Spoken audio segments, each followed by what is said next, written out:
Welcome back.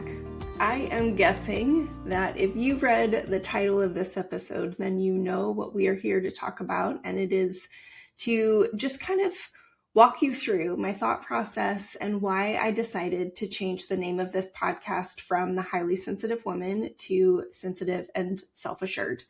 And honestly, The Highly Sensitive Woman, it was very honest and accurate, and it really served for the first, year plus season of this podcast. It really served very well. But over time, I started to feel like it was leading to a label rather than a destination. And for so many of us highly sensitive women, we have felt like we have lived with labels our entire lives. And I didn't want to be contributing to that. And instead of being defined by our sensitivity, I really wanted to kind of shift the focus to being someone who has sensitivity, and that it's just another trait that makes us who we are.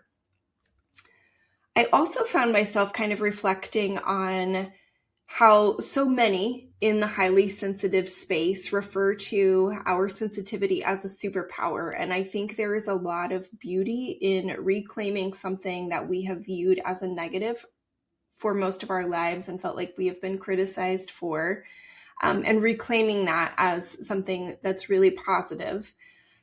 But after a lot of reflection and kind of sitting with it, for me, sensitivity is neutral, and again, just like another trait that makes you who you are.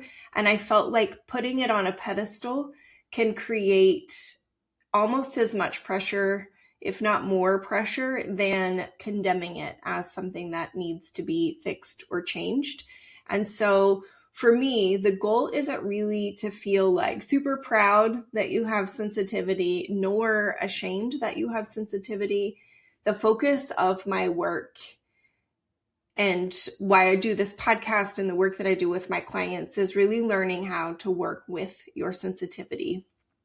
And I have a very strong passion for the word and I know that might sound a little bit silly, but learning the power of and that I didn't have to choose between one or the other, and I could have one and the other, was really life-changing for me. And so when I sat down and really thought about this title, I felt really compelled to have and really focusing on holding both things true simultaneously, that you can be sensitive and you can also be self-assured at the same time, and that you don't have to feel like you have resolved or fixed or whatever the word might use, and I put all of those in air quotes, before you have the opportunity to feel grounded and steady and sure of yourself.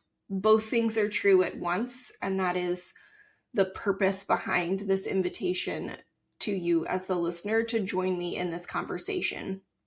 And so the shift isn't just in the name, it is in the direction of where this podcast is headed. It's always been about coming back to yourself.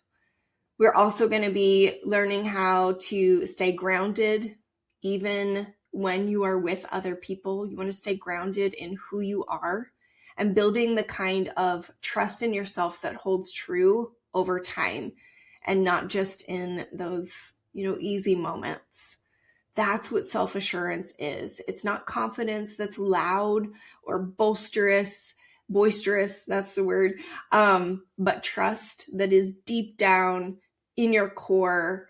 And I just feel so passionately about helping you as the listener and all of my clients learn how to have that self-trust and self-assurance alongside your sensitivity.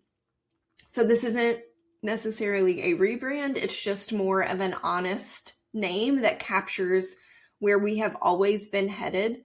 And sensitivity is the context. Self-assurance is the foundation.